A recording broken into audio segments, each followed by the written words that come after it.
Sir Alex, welcome to Inside Defence. Thank you for inviting me. Thank you for helping us make sense of this moment. I feel the war is at this really important juncture.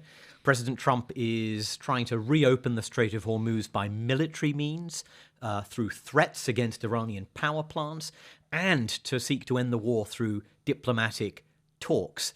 I think what people are struggling with, what I'm struggling with, is a full understanding of who has the upper hand right now, who is in a stronger position as that process unfolds. Iran. I think, and I regret having come to this conclusion because, like many MI6 officers of my generation, we faced the violence and brutality of the IRGC for most of our careers. That's the Islamic Revolutionary Guards Corps. Yeah, so there is no love lost between us. And I shed no tears for Ali Khamenei, who was killed at the beginning of this war. But the reality is that the US underestimated the task and I think, as of about 2 weeks ago, lost the initiative to Iran. In practice, the Iranian regime has been more resilient than I think anyone would have expected. They took some good decisions, actually, as early as last June about dispersing their military capability and delegating the authority for the use of those weapons, which has given them significant extra resilience against this incredibly powerful air campaign. They have embarked on what's technically called horizontal escalation, i.e. firing rockets at anybody within range, which at the time, honestly, Shashank, I thought was nuts, but in fact has been a very good way of putting in direct price on the US. Sort of worked. And then they've understood the significance of the energy war and held the straits at threat and globalized and essentially not internationalized, just globalized the conflict in a way that gives them some weapons. So they've played a weak hand pretty well. And at the same time, my second point is that Donald Trump has said some stuff that will have confirmed something they knew already, which is that they're in a civilizational war in their terms. They're in a war of existence. Donald Trump made it very clear that he wanted to see them, up against the wall, basically. Whereas America has embarked on a war of choice.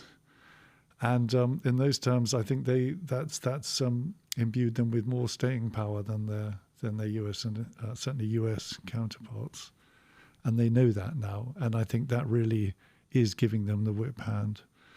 And then finally, there's a very technical point, which you'll be as expert or more expert on than I am, which is about stocks of drones and the reality, as I understand it, that whilst this has been an almost perfectly executed military campaign from the air, you can't reduce the threat to zero. And while you can't reduce the threat to zero, Iran can hold the straits at threat. Even with just 10% of its initial drone stocks, it can hold the straits at threat because these are not military people. It's not a military audience you have to satisfy. This is people who own oil tankers and captains of oil tankers. And that really does give them the whip hand. So I think the options for the US and Israel are pretty limited and not great. You're watching my interview with the late Sir Alex Younger from March 2026. If you want to watch our other interviews, including with Steve Bannon and Benjamin Netanyahu, subscribe to The Economist by clicking the link above. Now, back to the interview. You talked about a couple of areas of leverage there, missiles being one, energy being another. Let's look at the energy side for just a minute. I think we have a chart showing the impact of Iran's leverage on the Strait of Hormuz, and you can see that precipitous drop in tanker traffic through Hormuz, not on the first day of war, but a little bit sort of later in as the Iranians begin to tighten the grip on Hormuz. How much did this figure in thinking around the Persian Gulf region? It's not as if this is the first time we've seen tanker traffic attacked in the Gulf. There was the tanker war of the 80s between Iran and Iraq. I've been looking at think tank papers on how would you open Hormuz in a war for years and years.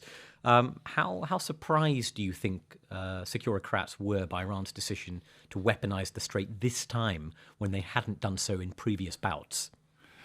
I think it was a surprise in the sense that we saw some appalling riots in, well, they weren't appalling. In a sense, they were inspirational, but the violence was terrible and the reaction was brutal.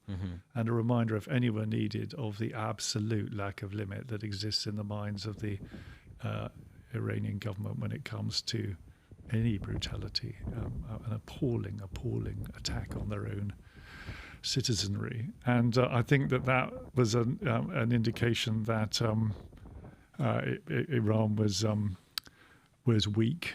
We focused on that. What we didn't focus on, and we focused on the economics, quite rightly. And what we saw was that the regime were vulnerable because they didn't have the capacity to feed their own people or match any basic ambitions around the cost of living. And that put them in a real bind, because although they have used brutality in the past, they've also kind of bought off the uprising, and they didn't have that option this time. So I'm amongst these people who thought that their real vulnerability was on the economic side. And of course, in those terms, they need the Straits as much as anybody else. The only real revenue they have.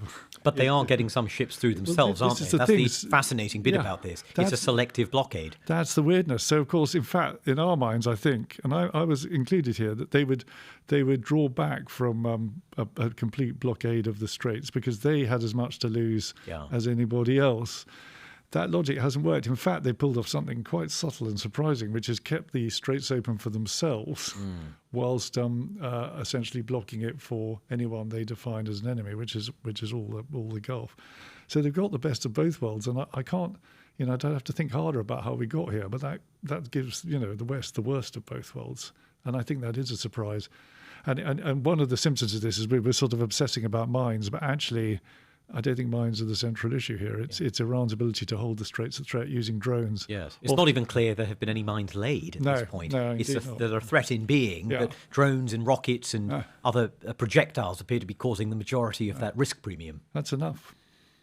So that's Hormuz. Let's also think about one area where the Americans and the Israelis perhaps have done more damage to Iran, and that's the nuclear program. In a strange way, there haven't actually been all that many strikes on nuclear assets in this campaign. There were last year, of course. We've seen bombing of Natanz, and again in the last couple of days, an enrichment site of Iran. There's been some Israeli bombing of the Talagan 2 complex, which is a sort of a nuclear weapons-related complex that Israel points to outside of Tehran. But by and large, it's been mostly other targets. Israel says Iran's capacity to enrich uranium has been eliminated. They can't enrich uranium anymore. So there's clearly intelligence suggesting damage to centrifuges, damage to centrifuge components in other parts of that supply chain. And we still have that stockpile of highly enriched uranium sitting somewhere under the rubble, most of it in Isfahan, a little bit of it perhaps in Fordow and in Natanz as well. How do you look at all of this in terms of the damage caused to Iran's nuclear program, but I think more importantly, their ability to reconstitute it in the coming years should the regime survive? Well, at the moment, I'm reasonably sanguine about it. So, I mean, it's not something to be relaxed about. An organization like the Islamic Republic, with its implacable hatred of all things Western in possession of these weapons, is an unthinkable threat. But I think that such is the quality of Israeli, American, and Western intelligence penetration of Iran that the chances of them reconstituting their enrichment capability without anybody noticing is actually pretty low. So it remains a problem, and of course you can't destroy knowledge from the air. I'll be the first to acknowledge that. But I would be surprised if it's the close-in if it's a close-in problem. But I emphasize, Shashank, I don't have access to current intelligence, so maybe there's something there I don't know about. And I think one of the other questions around the nuclear program is not just that capability, it's also intent, Iranian intent. What is their attitude, and perhaps what is the attitude of Mojtaba Khamenei as the new supreme leader?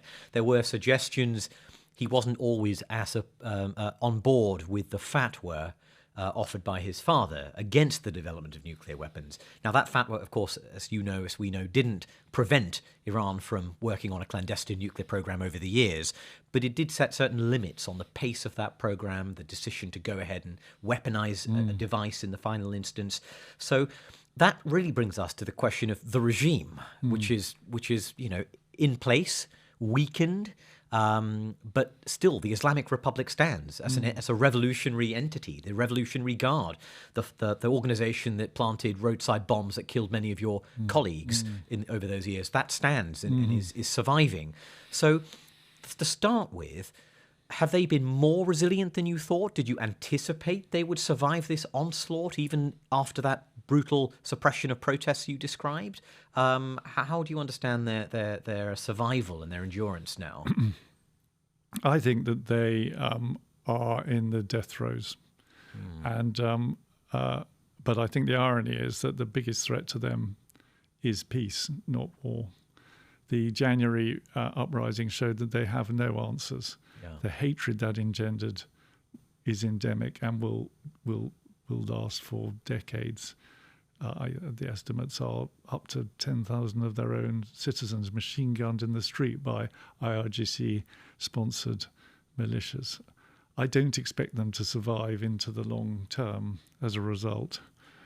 But of course, ironically, this situation is an environment where they get an extra lease of life because it's hard for opposition to organise in the face of an air campaign, and they're licensed to be even more brutal than they were before.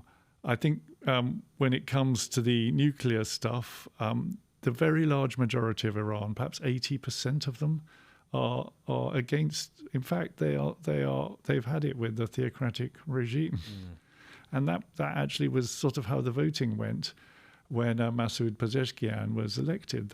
So this is data from president of Iran, and it wasn't a manipulated election. It showed that pretty well 80% of Iran wants nothing more to do with this sort of total resistance theocratic ideology. But the 20%, or probably even less, 10%, are the ones with the guns. And that is proving decisive. They are empowered by this situation to continue to brutalize the population. You've got this interesting attrition that's taken place at the top of the regime and new faces coming through.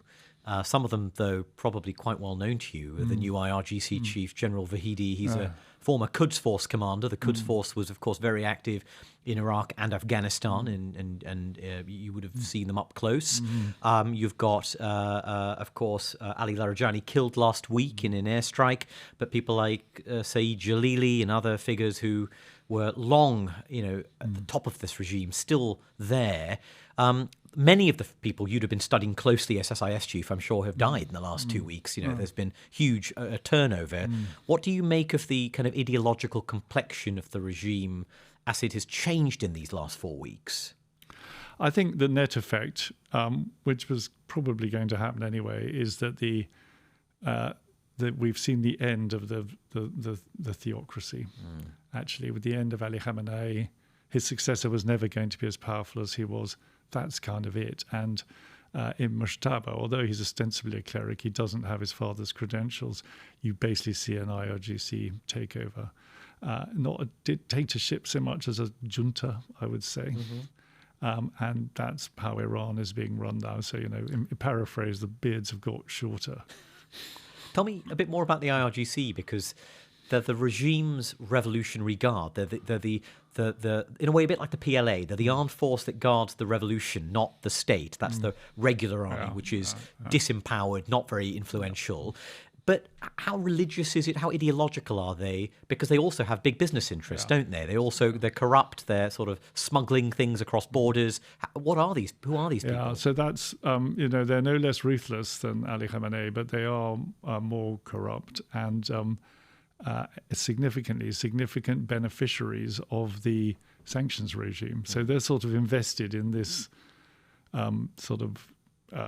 black economy that's being created by the long-standing sanctions, which is one of the reasons why you might think they would be more pragmatic in these circumstances. It's important to understand Mujtaba as just a sort of, I mean, we've never even seen him. He's just a figurehead to all of this. So these guys are in charge. None of them, as you say, have any sort of track record that might imply leanings toward reform, but they are, I think, more pragmatic. That's certainly true. And then just the last thought on Iran's domestic state of affairs, which is, you say the regime is in its death throes. Now, that process, it can be terminal, but that process could last a long time for Iran. What follows? I mean, you're not a mind reader, but what are the prospects you would put on a democratic transition versus some other kind of rather messy and unpleasant transition? Yeah. Well, I obviously I don't know. Don't ask a head of MI6 to make prognostications about revolutions in Iran. Our track record is not unblemished on this. When I say that the regime is in its death throes, I'm emphatically not putting a time thing on that. So I actually think in some ways this war, as I've said, may sustain their capacity to brutalize the regime. But I particularly think after what happened in January, the chances of them keeping the show on the road indefinitely are low. Look, what comes next, who knows? All I can counsel is just sort of listen to the dialogue, in particular, any sort of buyer's remorse around the Mujtaba appointment when they could have put in someone like Ayatollah Khomeini's son, who is a much more pragmatic person but has real religious credentials. That would have been another way to go.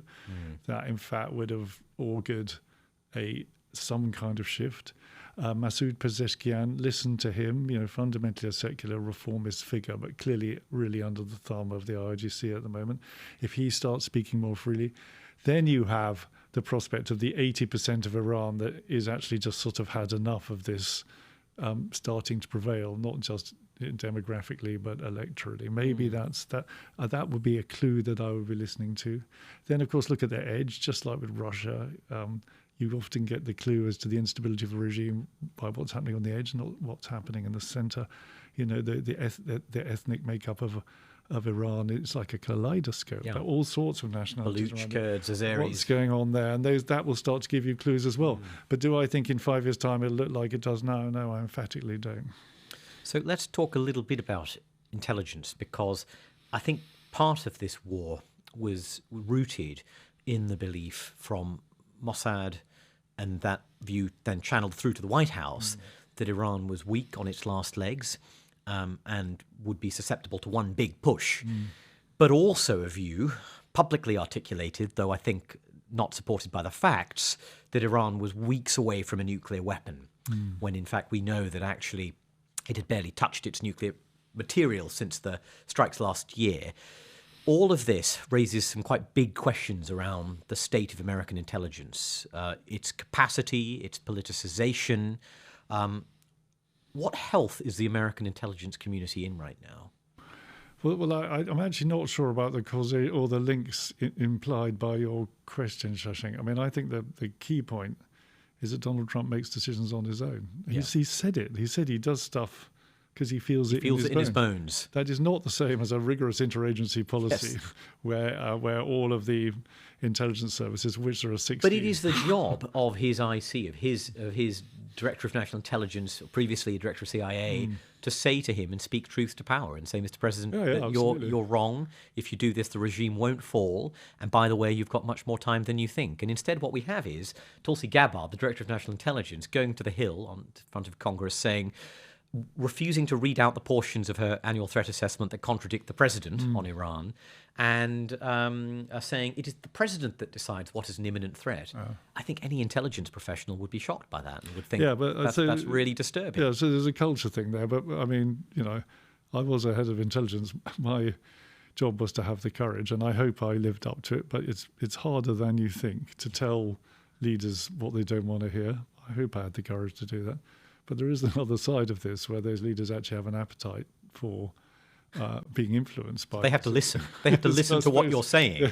Yes. And so it sounds like a esoteric point, but I think it's quite an important one in this context. As to how the U.S. intelligence community operate, I mean, let's just be clear: their capabilities are astonishing. I've seen it from the inside out. Historically, they've been a big part of what's helped us stay on top of, for instance, the terrorism threat in Europe, and they should be thanked for that. But I imagine, and again, I don't know, I'm out of it, but the current culture will be demoralizing, and particularly the extent to which people have lost their jobs for speaking truth to power, it sort of bakes in the possibility of an intelligence failure, because intelligence failures come when we allow our intelligence to be politicized or influenced by what we think the decision maker wants to hear. A great example of that, I believe, is 7th of October. An intelligence failure by any standard. This is the Hamas attack on Israel. Yeah, where I think that the Netanyahu government basically made it pretty clear that it regarded as inconvenient any idea that Hamas was anything other than quiescent. And whilst and so there's a whole load of stuff we could talk about the balance of human and technical intelligence and all of that. But in the end, I think people sensed that this was not a conversation that was welcome, and that heightened the risks that are manifested in the end in the attack, in the undetected attack.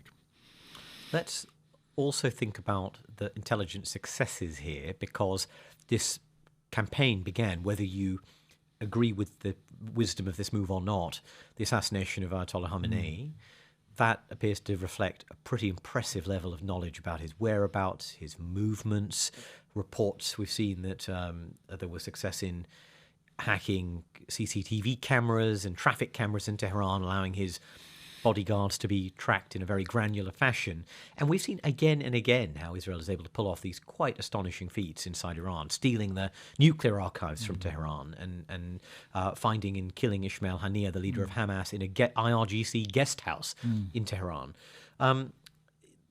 They seem to be capable of remarkable feats of intelligence in Iran. What is it that allows a human intelligence agency, to be doing things like that? What is it that leads to that level of success? Being at war and focus. So, the Mossad is not a global intelligence service. It's one with just 2 or 3 jobs to do. So they benefit enormously from that essentially narrowness of scope. Whereas, say, SIS might have global responsibilities, China, Russia, Middle East, and they can really laser-like focus on Hamas, Hezbollah, Iran, and a couple of others. But you can make the list just exactly. But so they're not. Yeah, we're a global intelligence service. They're not. And then being at war is different. As we've seen in Ukraine, it's an astonishing galvanizer of innovation. And the trick for us here is to derive the benefits of that innovation without, obviously, hopefully, being in the same situation. So I think the other question is, beyond just Iran-related challenges, American intelligence seems also in a period of enormous flux in so many other ways, including technologically, and that's one of the issues that faces intelligence services globally. How do they continue to do their core work of espionage, of recruiting human sources around the world, in an era in which their officers are being tracked biometrically with surveillance cameras all around the world? What is your sense of how existential a problem that is for humans, and how agencies are coping with it? Well, spies, as I'm sure you know, at least spies like us, human operators, are basically optimists. We do a nearly impossible job. Get out of bed every morning expecting to be able to, persuade some hard-bitten intelligence officer to change sides. We have to have an optimistic mindset. And you're not recruiting these top sources every week. As far as I understand it, talking to former officers in a tour, if you recruit a handful of people, it may be a grand success. Yeah, exactly. So I would prefer to characterize our situation as a state of existential optimism, really. I mean, how extraordinary is it in this nexus between machine and man, which we call cyber, where you can interact with anybody in the world in any way without regard to all of the barriers that existed before. that is an amazing opportunity. How is it? How extraordinary is it that an age of big data and advanced analytics afford you insights that, again, you wouldn't get in a lifetime in the British Library? There's a whole set of advantages that accrue to us.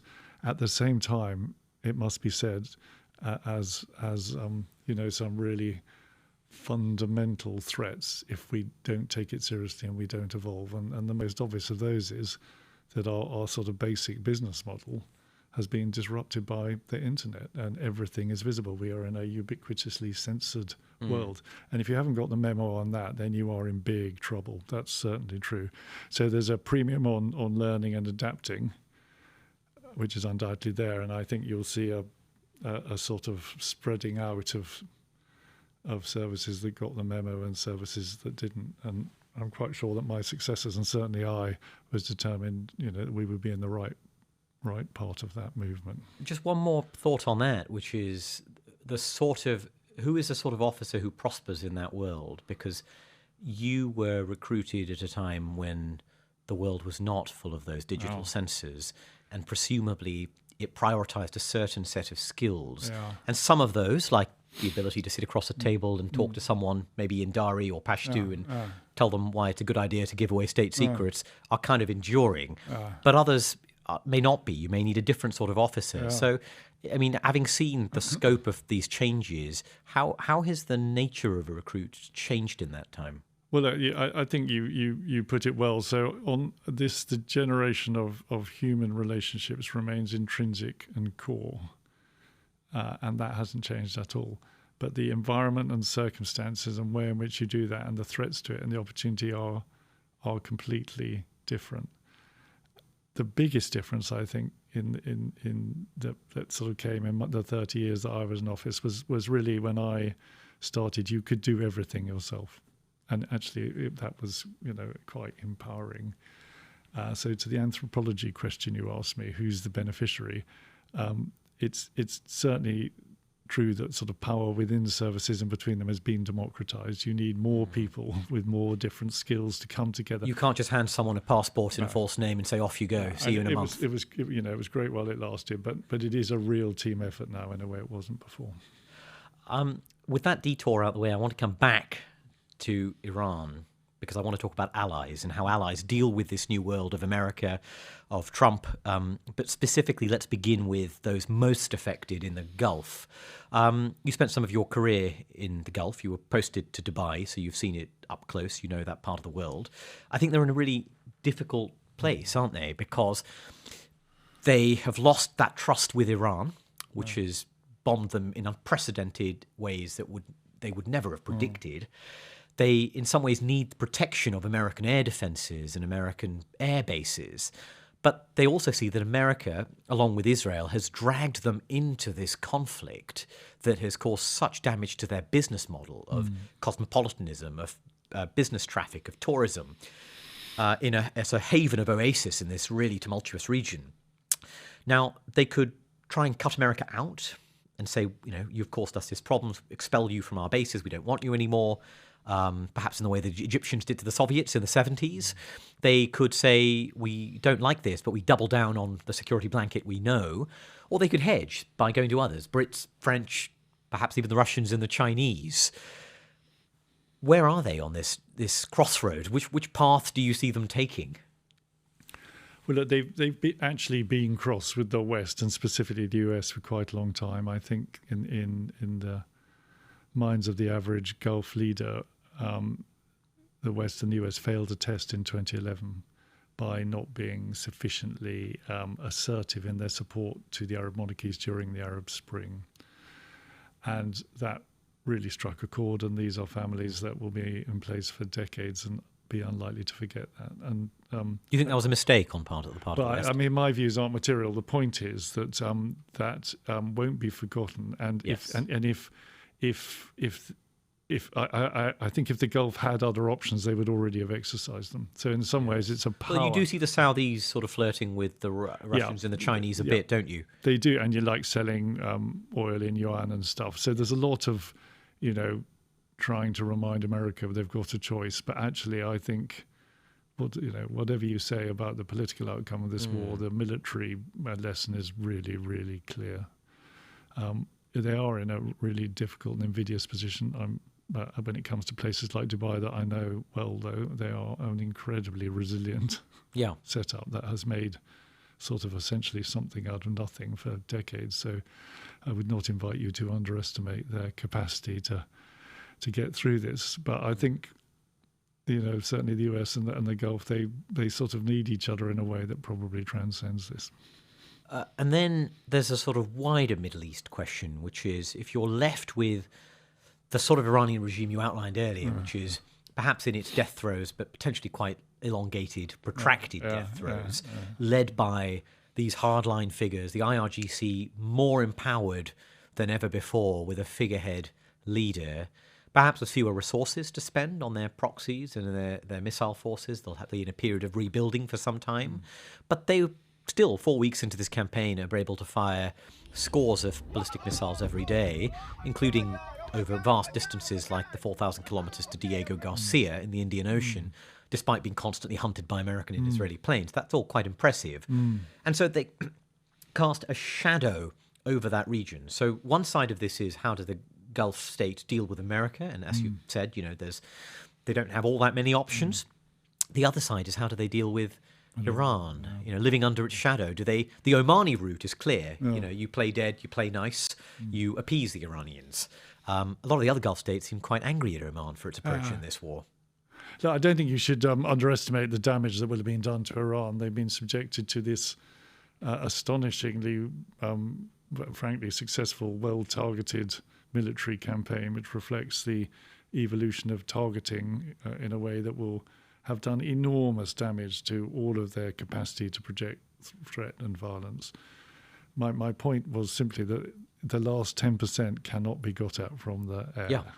There's a residual component with which they can keep firing at sea lanes or Gulf states. So the best, I think, and given that Trump is sort of signaling, with including today, that he basically wants out, if you were to ask me where's this going, I'd say the most likely end state we're looking at is something like Iraq before the 2003 invasion, so between Gulf 1 and Gulf 2. Yeah, so down but not out, and really down, but still with the capacity to project asymmetric threat and a willingness to do it that keeps on drawing people back in and is a persistent problem. It seems to me that's probably what it will feel like, and because they've got this sort of golden opportunity in the Straits, this is not something anybody is going to be able to ignore. That's going to be a big problem for. And what we forget, of course, thinking of your analogy, which is very interesting, is that, in the first Gulf War, you've got this failed uprising by the Kurds and by the Shia. It's suppressed, it's put down, even though America's encouraging it, which is another rather unfortunate, chapter in American history. But then it's not as if it's all calm till 2003, till the invasion.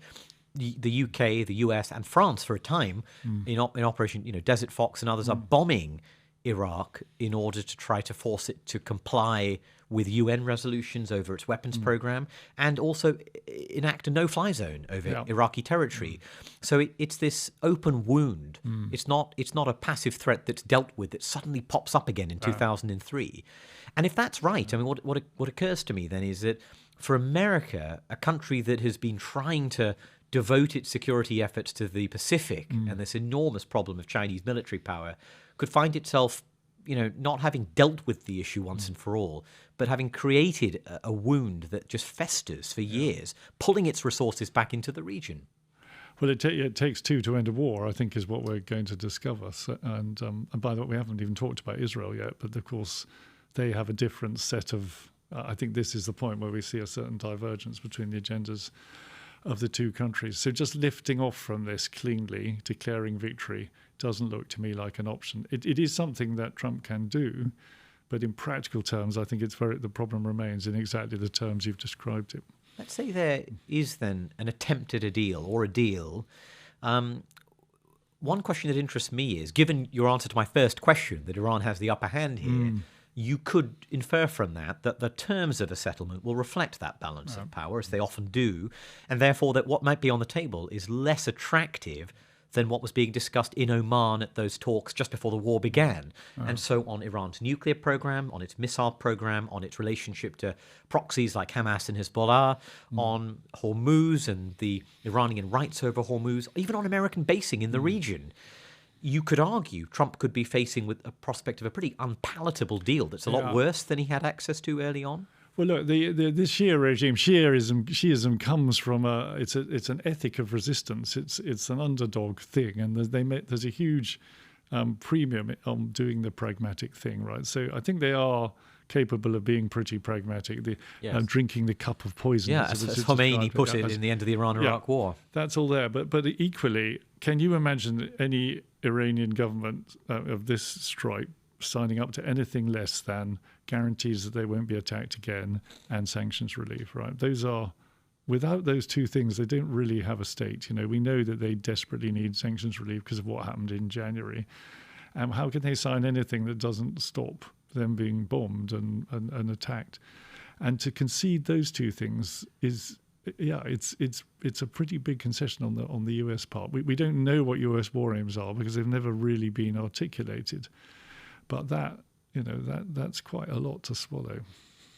Well, I guess the other element of that is Trump's threats to escalate, to bomb Iranian power plants, he says, starting with the biggest, which could constitute a war crime depending on how it's done, and the prospect that he seizes Hog Island, which is this very important island from which Iran exports 90% of its oil, in the situation that he destroys power plants, destroys Iranian gas fields, takes over Hog. Is it possible that he could wrench the terms back in his favour? Yeah. So I think there's a possibility that he just declares victory. I think there's Hog Island there, by the way. There it is. We can see. Declares victory and goes. There were signs of that in the announcement this morning. Before that, I think I would have said that a more likely scenario is the one you just described, which is escalating to de-escalate. So really ramping up the pressure through the threat of Hog Island or a raid, to take hold of the northern coast of the Strait of Hormuz or raid on the nuclear program, whatever it might be, to try and ideally split the Iranian regime, or at least bring it to terms. I think those are the two options that he has got. I think they're both in play at the moment, but at the end of it, certainly the second scenario, there is a conversation of some kind. However weird that might sound, I just can't see how you get complete military victory from the air. I just can't see it. So let's then think about other allies, having talked about the Gulf. Let's perhaps look to Europe for a moment. This war has, I think, accentuated those fault lines between Europe and the United States. Trump has called NATO allies cowards. He has accused them of failing to help him reopen the Strait of Hormuz. Just today, as we're talking, in an act that would be extraordinary for any other president in any other time, he has shared a satirical sketch from Saturday Night Live mocking Sir Keir Starmer, the British Prime Minister, openly, which would be completely beyond the norms of ordinary diplomatic conduct in any normal presidency, which raises all these questions back to the fore, particularly following the Greenland crisis. Is America lost as an ally to Europe? I think look, we've been huge beneficiaries of an incredibly generous security guarantee for the United States over decades. But my strong view is that we've actually been infantilized by it. We have been prepared to outsource the most fundamental duty of government, which is security, to another nation. Now they're close allies of ours, but they don't have identical objectives. So in some ways, this is a bit timely. I don't think we should hasten or encourage people in America who want to draw down or reduce their commitment to the most successful alliance in history, which is NATO. But at the same time, I think this is the moment where we actually kind of amend our relationship with hard power and understand that without that, we're just going to be prey to other people's ambitions, really. And so that is overdue. So in some ways, this is a good opportunity. We haven't talked about Ukraine yet, but of course, this is the other big galvanizer. This is the time where Britain and Europe needs to regain its capacity to develop and exercise hard power. And here's the rub. I actually think we'll have a better relationship with America once we do that. And so in terms of our dependency, we don't want to hasten that rupture, as you put it, but you want to prepare for that world you're entering. Yeah. And I think getting that transition right is very hard, particularly in areas like intelligence, where you have 80 years of deep cooperation, some of it profoundly institutionalized with formal structures and cooperation, like in signals intelligence with the Five Eyes. In perhaps the human intelligence world, less institutionalized in the same way. But nonetheless, it's not clear how easy it is and how affordable it is to hedge against this and to build alternatives. How do you go about doing that? Well, as regards the relationship with America, to me it was pretty clear. I mean, of course, we've got decades of working together with this strong personal relationships, but in the end, it was about being useful. And I don't think I was under any illusion about what that relationship would be like if we were not useful. So it doesn't kind of alter the mission from a UK intelligence perspective. Be good and be useful, and that's objectively what we want to achieve in any case. In terms of sort of building out alternatives, I mean, I think that in a sense it follows from what I've just said. We will want to retain the capacity to be as effective as we possibly can be in defence of our nation's interest. But being useful seems also a problem in this context, where this is not the first time we've disagreed with the United States over a major policy question, but there is a tension between being useful in the sense of opening up our air bases in the UK for use by the United States and staying out of a foreign policy decision that we think is foolish and may end up emboldening Iran. And it seems to me that on issue after issue, that tension may crop up more as America moves in a different direction politically. So how do you be useful without being pulled into these follies? Because I'm talking about we could talk about that. I'm very happy to talk about that, but I'm not talking about that. I'm talking about the intelligence relationship, which is explicitly defined as being depoliticized. Okay, so of course both nations, and in the Five Eyes generally, we still are ultimately guardians of our own national interest, but there's a premium and a trust thing about not allowing your intelligence to be politicized. Yes. Now, clearly, you've got a highly political president in the United States, and the risks of that actually happening are going up. But I still believe that our job is to apply cost to that by America having something to lose, by us being really good and really useful and making a really significant contribution. That gives us bargaining power, where we say, no, the deal here is that we're exchanging intelligence in a way that is not political, and